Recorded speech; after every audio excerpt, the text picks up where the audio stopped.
Hi everyone, welcome back to Ways of the World, a brief global history with sources.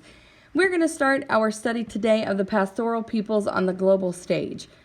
And we are going to focus on the Mongol movement.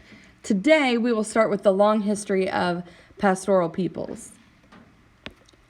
Alright, so here we have Chinggis Khan and his family. This late 16th century Indian painting shows Chinggis Khan, the founder of the Mongol Empire, seated next to his primary wife, with his four sons seated to his left.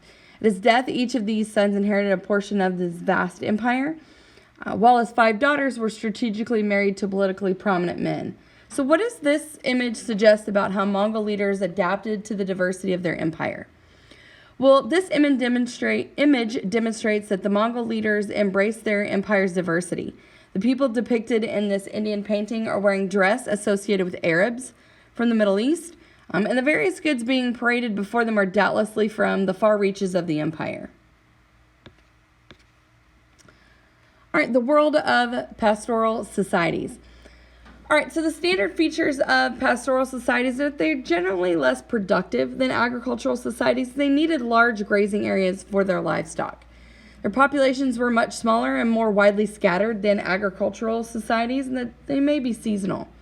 They lived in encampments of related kinfolk, usually with a common ancestry in the male line. And clans sometimes gathered as a tribe, and they could absorb unrelated people. And they were significantly more egalitarian than sedentary societies at this time, but sometimes they would distinguish between nobles and commoners. Women usually had a higher status and greater freedom than sedentary societies, and there was some mobility that was, between distinct ecological niches. Now, pastoralists had deep connections to their agricultural neighbors. They sought access to foodstuffs, manufactured goods, and luxury items, especially in Inner Eurasia, where there's a longing for civilized products that encouraged the formation of pastoral estates. Now, those formation of nomadic states was difficult. Charismatic leaders like Chinggis Khan could make a series of tribal alliances that may become powerful states, and when formed, almost the whole male population and some women became warriors. And this was held together as long as wealth flowed into the pastoral states. And there was cultural interaction with the agricultural lands. In Inner Eurasia, pastoralists adopted Judaism, Buddhism, Christianity, Islam, and Manichaeism at various times, and they mastered environments unsuitable for agriculture. Life changed significantly for Inter-Asian steppe peoples with the introduction of horseback riding circa 1000 BCE. And new technologies added to the mastery and provided semblance of a common culture. All right, the Scythians. An ancient horse-riding pastoral people during the Second Wave era, the Scythians occupied a region in present-day Kazakhstan and southern Russia. Their pastoral way of life is apparent in this detail from an exquisite gold necklace from the 4th century BCE. So what does this gold necklace found in a Scythian burial mound tell us about the society of these nomads? This necklace tells us that pastoral Scythians valued and had an intimate connection to their animals, but it also suggests that they closely interacted with settled agricultural societies, which likely extracted the gold and formed it into a nick piece. All right, before the Mongols, pastoralists in history. Now, mounted warfare made pastoral empires possible. The Xiongnu in the Mongolian steppes of northern China formed an important early confederacy, basically from Manchuria to Central Asia in the 3rd to 2nd centuries BCE. And the ruler Modun ruled from 210 to 174 BC, really revolutionized the nomadic way of life. They exacted tribute from other nomads and from China. Now, the Xiongnu Empire was a model copied by Turkic and Mongol empires, and the pastoralists made their greatest impact on world history during the era of the third wave civilizations. Arabs, Berbers, Turks, and Mongols created the largest and most influential empires of that area, and Islam derived from largely pastoralist Arabs carried by the Turks. In Byzantium, Persia, India, and China were all controlled, at least for a time, by formerly nomadic people. All right, now the Bedouin Arabs became effective fighters with the development of a good camel saddle sometime between 500 and 100 BCE. And it made control of trade routes through Arabia possible. And the camel nomads were shock troops of Islamic expansion. Turkic-speaking pastoralists, whose homeland was in Mongolia and southern Siberia, they gradually moved southward and westward as they spread. And there was a series of short-lived pastoralist empires between 552 and 965 CE. We see the spread of the Turkic language and culture over much of Inner Asia and beyond.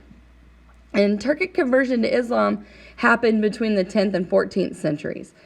The Seljuk Empire, which was from the 11th to 12th centuries, the Turks began to claim the Muslim title of Sultan, who exercised real power, and they carried Islam to India and Anatolia.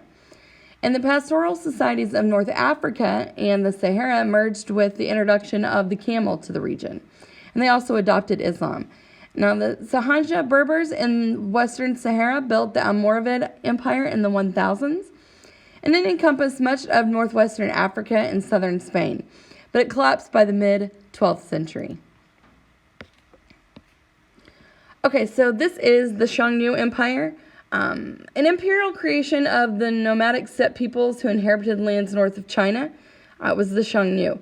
In the 3rd and 2nd centuries BCE, this empire stretched from Manchuria to Central Asia, establishing a model, like I said earlier, for the later Turkic and Mongol empires.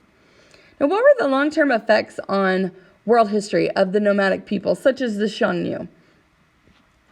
Well, the Xiongnu affected a revolution in nomadic life, transforming from earlier fragmented and egalitarian societies into a far more centralized and hierarchical political system, in which power was concentrated in a divinely sanctioned ruler, and differences in the status of clans were more pronounced.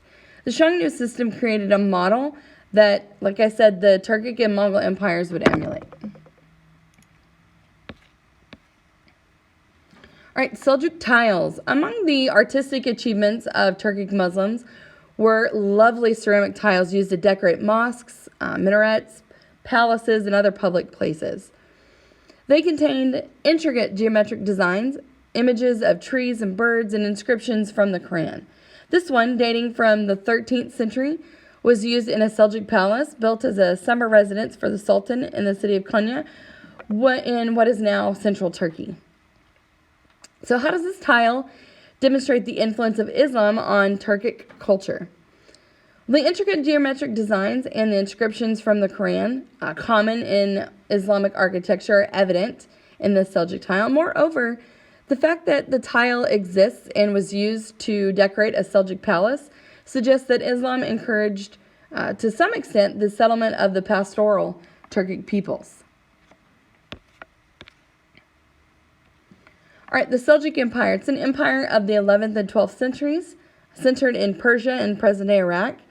The Seljuk rulers adopted the Muslim title of Sultan, as I mentioned earlier, as part of that conversion to Islam.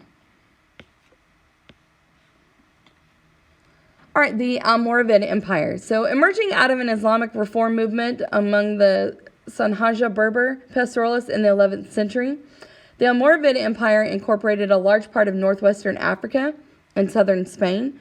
The empire collapsed, however, by the mid-12th century. So let's explain the similarities between the nomadic people of Africa and the nomadic people of Asia. Both groups adopted Islam. Both used camels for long-distance trade routes. Initially, both groups received limited formal instruction in Islam, but that changed over time, and they both transformed from pastoralists to sedentary farmers. And that concludes our study of the long history of pastoral peoples. I will see you guys next time for Breakout, the Mongol Empire.